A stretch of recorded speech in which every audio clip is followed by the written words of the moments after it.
There are a lot of ideas for improving health insurance in the United States. One of them is a concept called single payer. Private insurance would go away, and the government would be responsible for paying all your healthcare costs.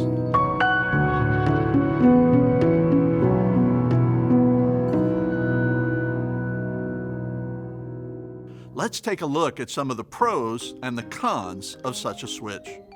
First, the pros.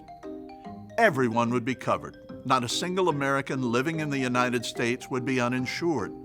That certainly fits the mission of Blue Cross and Blue Shield of Louisiana to improve the health and lives of Louisianians.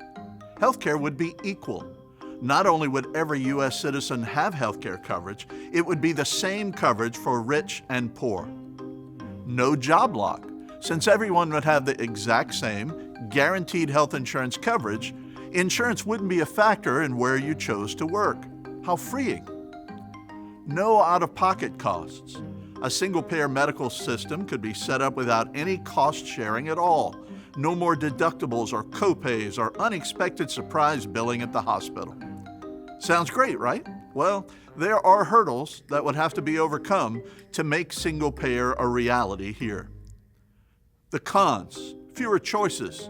Today, Americans have more choices than anywhere in the world when it comes to health insurance. Under a single-payer plan, that choice goes away. There will be no more changing coverage levels or shopping around if one insurance plan or company is not meeting our needs. No more tax breaks.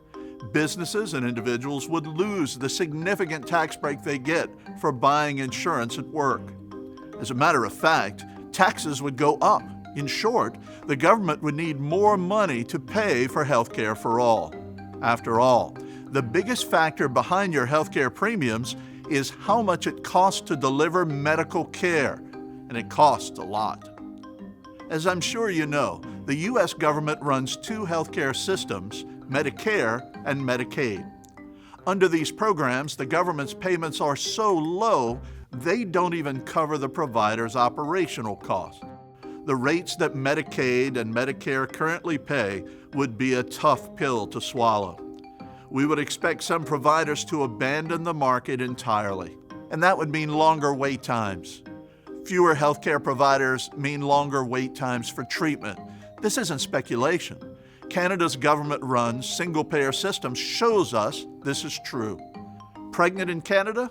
Get ready to wait 4 months to get an appointment with your OB/GYN. It takes 7 months or more to get a procedure to correct cataracts.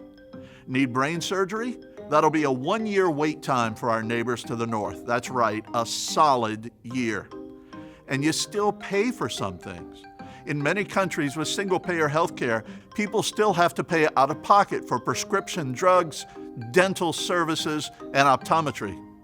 The straight talk is, single-payer is good in theory, but not necessarily in reality. And yes, our current healthcare system isn't perfect, but let's not throw out the pills with the cotton. Let's work together to improve the system for millions of people who depend on it.